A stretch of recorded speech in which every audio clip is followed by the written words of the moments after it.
So let's get our bearings here domestically. What do our neighbors believe? What do many people in this room very likely believe? Well, 22% of Americans claim to be certain that Jesus is going to return to earth sometime in the next 50 years. Another 22% believe he probably will do so. This is 44% of the electorate. This is 150 million people in our country. 150 million people believe that a historical figure, who incidentally was crucified 2,000 years ago, is going to come out of the sky like a superhero and wield his magic powers over the face of the earth, kill all the bad people, and save the day sometime in the next 50 years. Now, this belief, of course, entails other beliefs. It's no accident that 44% of Americans also believe that we were created from dust sometime in the last 10,000 years with no genetic precursors.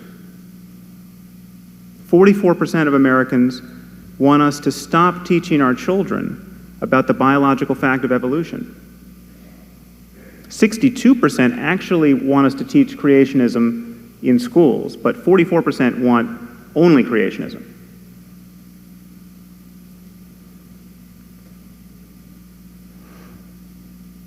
"44% of Americans also believe that the creator of the universe literally gave the land of Israel to the Jews.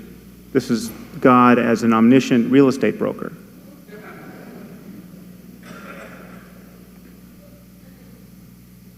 So, one thing I argue in my book is that we are building a civilization of ignorance.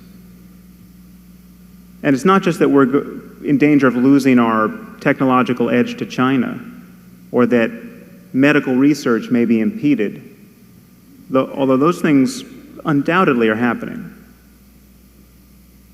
Beliefs of this sort have geopolitical consequences.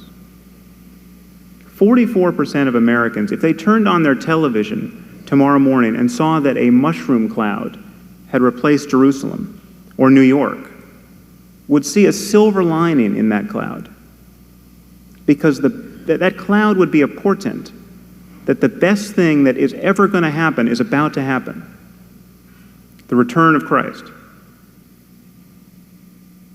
And this is not, these people not only elect our congressmen and our presidents, they get elected as our congressmen and presidents.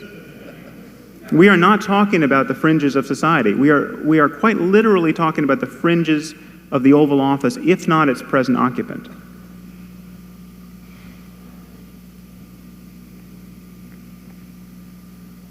So, one thing I argue is that this should be terrifying to us.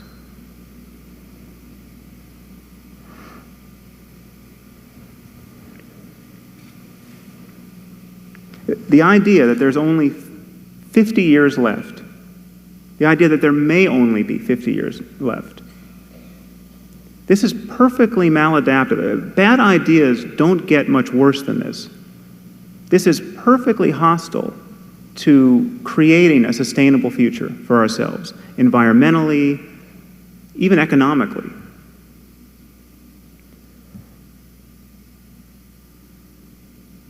Now, some of you probably remember the story about James Watt, Reagan's first Secretary of the Interior, who said in testimony before Congress, "When the last tree is felled, Christ will return."